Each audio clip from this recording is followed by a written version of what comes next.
required to set up a business and make the business actually be viable.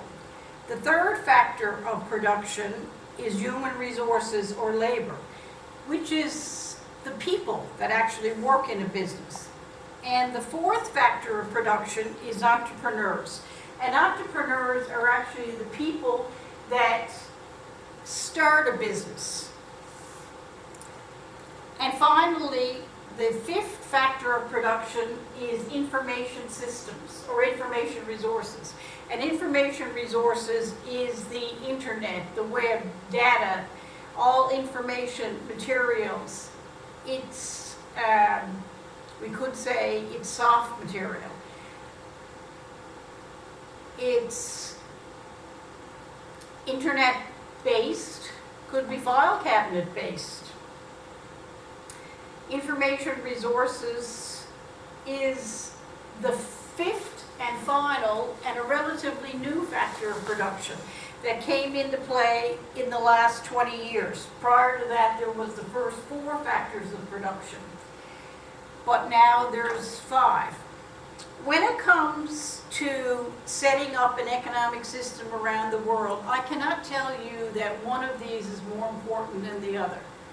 I can tell you that all five are necessary. All five of these factors of production are necessary for an economic system to be viable in a nation.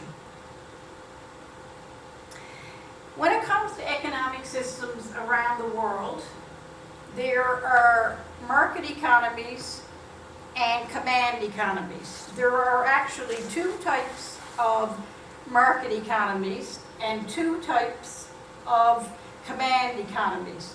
The two types of market economies are capitalism and mixed economy, and the two types of command are socialism and communism. We're going to look at all four of those a little closer. When it comes to command economies, there are socialism and communism. Communism is when the government actually owns and operates all the industries. The government makes all the resource distribution decisions.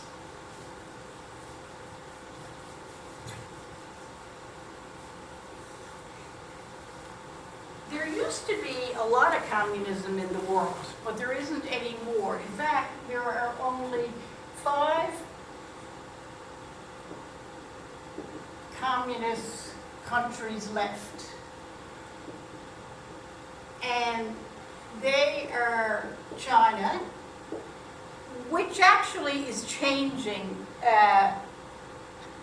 It's still considered technically communist, but it is changing and becoming more of a market economy. The second one is Vietnam. The third one is Laos. And the fourth one is North Korea, which I find extremely scary because we really don't know much about what's happening in North Korea. It's probably the most scary one in this list.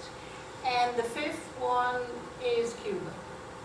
And Cuba too say that they're changing, although we haven't seen a lot of evidence of it yet.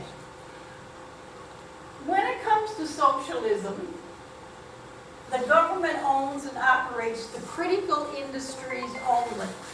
Individuals can own the non-critical industries. There are lots of socialist countries in the world. Norway, Denmark, Iceland, Sweden.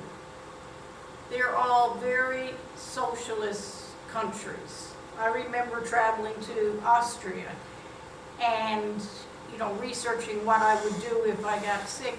And no problem, just go to any healthcare facility, you'll be taken care of. Total socialist country, take care of everybody. It's often heard that Canada is socialist. There are a lot of elements of socialism in Canada. We have free healthcare for all. We have free education for all. but Canada is not considered technically socialist.